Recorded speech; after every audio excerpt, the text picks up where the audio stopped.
자, 여러분 안녕하세요. 자, 화투와 하나후다 2월에 대한 비교 영상입니다. 간략본이기 때문에 짧게 설명드리겠습니다. 조금 더 자세한 설명을 원하시는 분은 2월 편 해설본을 참고해 주시기 바랍니다. 바로 보시죠.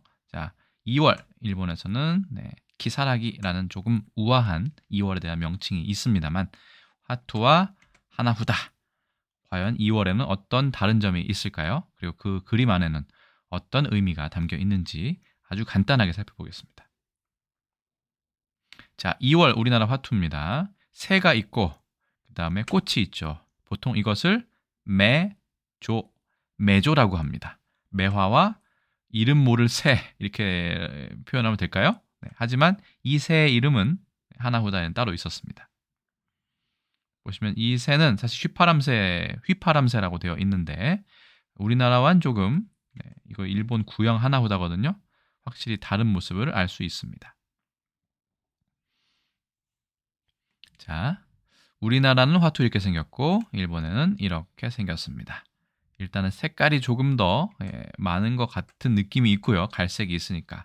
나무의 결이 좀 살아있고 꽃술이 조금 더 자세히 보입니다. 물론 신형 하나후다에는 꽃술의 모양이 자세히는 안 나와 있고요. 그 다음에 홍단 대신 아까 요로시가 보이고 어쨌든 일본의 하나후다 쪽이 조금 더 요즘 하는 말로 디테일이 살아있는 것을 확인할 수 있습니다. 여기에 있는 새는 휘파람새라고 말씀드렸습니다. 휘파람새는 일본어로 우구이스라고 하는데 왜 굳이 발음을 하느냐? 1월과 마찬가지로 여기에도 운율을 맞추고 있는 부분이 있기 때문입니다.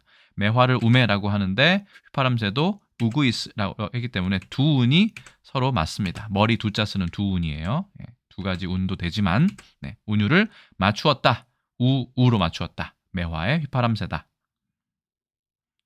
휘파람새가 상당히 우는 소리가 예쁜 모양이에요. 예쁘게 들리는 모양입니다. 그래서 여기에서도 1월과 마찬가지로 일본 와카, 전통 시가인 와카가 적용이 되는데 그 전부터 이런 와카가 있고 나중에 하나후다가 생긴 거예요. 한번 읽어보겠습니다. 57577이 맞는지 보겠습니다. 우구이스노 나크네와 시루키, 그다음에 우메노 하나, 이로 마가에 도야, 유키노 후루라응 이렇게 돼서 57577 해서 와카의 기본 형식을 맞추었습니다. 대략 내용은 이렇습니다. 휘파람새 우는 소리 바로 알겠다. 하지만 흰 매화와 색이 뒤섞여 잘 구분이 안 되는 것은 어제 눈이 내린 탓이겠지. 뭐 이렇게 압축적으로 해석이 가능합니다.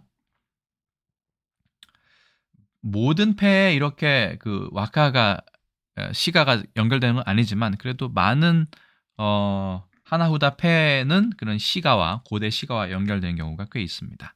이게 휘파람새인데 이렇게 되어 있죠. 비슷합니다만 뭔가 이 초록색이 좀 조금은 덜한 느낌이 들고요. 그래서 최근에 이게 휘파람새가 아니라 이게 매지로 동박새가 아닌가라고 하는 주장도 제기가 되고 있습니다만 앞에 시가도 그렇고 일본의 일반적인 그 음력 2월의 매화와의 연결고리도 그렇고 동박새보다는 휘파람새가 더 어울리지 않나라고 개인적으로는 생각하고 있습니다.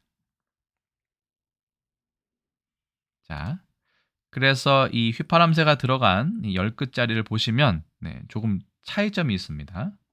첫 번째 차이점은 이 하나후다에는 이렇게 상서로운 구름이 좀 더 자세히 묘사되어 있는 반면에 이 구름을 상서 서자를 써서 서운이라고 합니다. 상서로운 구름이다. 이 동양 삼국엔 한중일 삼국에는 예전부터 이런 구름의 그림이 자주 등장하고 있죠. 하지만 우리나라 화투에는 아쉽게도 이 부분이 많이 생략이 되어 있습니다. 그거는 이 부분뿐만 아니라 나뭇가지도 거의 뭉개져서 거의 덩어리처럼 검은색 덩어리로 보이죠. 뭉개진 거는 한두 가지가 아니죠. 우리 화투에는요.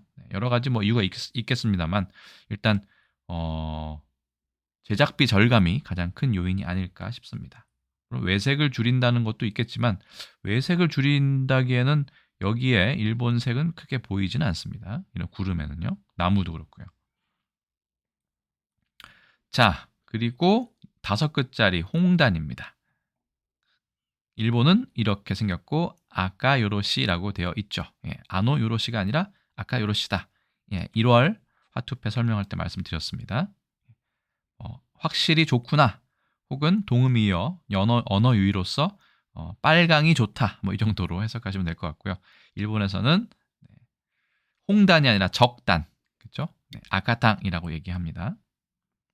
역시 5점이고요. 그래서 5끝짜리 홍단의 모습을 서로 비교해 보시면 몇 가지가 보이는데요. 첫 번째는 지난번에 말씀드린 바와 같이 아까 요로 시의 히라가나 시가 길게 늘어져 있는데 이게 홍단의 아 모음에 적용이 되어 있는 듯한 느낌을 받을 수 있습니다. 또 하나는 일본의 이 탄자크, 이 단책이 들어간 패에는 다 이렇게 점점점이 표시되어 있는데 이게 아마도 저는 좀 경축할 만한 꽃가루가 아닐까 예측을 하고 있지만 아직 확실한 근거를 찾지는 못했습니다. 확실한 거는 이 단책이 있는 모든 패에 이렇게 점점점이 들어간다는 것. 그리고 B에도 단책이 있는데 거기에는 들어가지 않습니다. 어쨌든 화투에서 이 B라는 존재는 상당히 애매한 존재인 건 맞는 것 같습니다. 그렇죠? 이게 광이 들어가도 비광이 들어가면 1점이 깎이는 것처럼 B는 무언가 초단에도 속하지 않고 좀 뭐랄까요? 차별을 받는 그런 느낌이 좀 없지 않아 있습니다. 자, 우리가 보통 껍데기라고 피라고 얘기하는 것들이고 일본에서는 지난번에 말씀드린 것처럼 카스라고 해서 찌꺼기라고 얘기합니다. 자, 역시 매화 찌꺼기. 우리나라 껍데기 피입니다. 그래서 전체적으로 보자면 우리나라의 화투, 그다음에 일본의 구형 화투, 하나후다죠. 일본의 신형 화투 이렇게 보았는데 일단 여기 있는 꽃이 매화라는 거는 다들 알고 계셨겠지만 이 새가 휘파람새이다 라는 부분은 처음 아시는 분도 있지 않을까 생각이 듭니다. 1월 달에 이어서 홍단이 나오고요. 3월에도 홍단이 있죠. 1, 2, 3월에 다 홍단이 있습니다. 일본에선 적단이라고 쓰고 아카탕이라고 읽는다. 뭐 이 정도 설명을 드리면 되지 않을까요? 그래서 화투 2월에 대한 간략적인 비교에 대해서 살펴보았습니다. 자, 일단 오늘 여기까지 저는 설명드리고 저는 또 다음에 다른 컨텐츠에서 다시 인사드리겠습니다. 앞서 말씀드린 것과 같이 조금 더 자세한 설명을 원하시는 분은 2월 편 해설본을 참고해 주시면 감사하겠습니다. 그러면 전 또 다음에 다른 컨텐츠에서 인사드리도록 하겠습니다. 여러분 안녕히 계세요.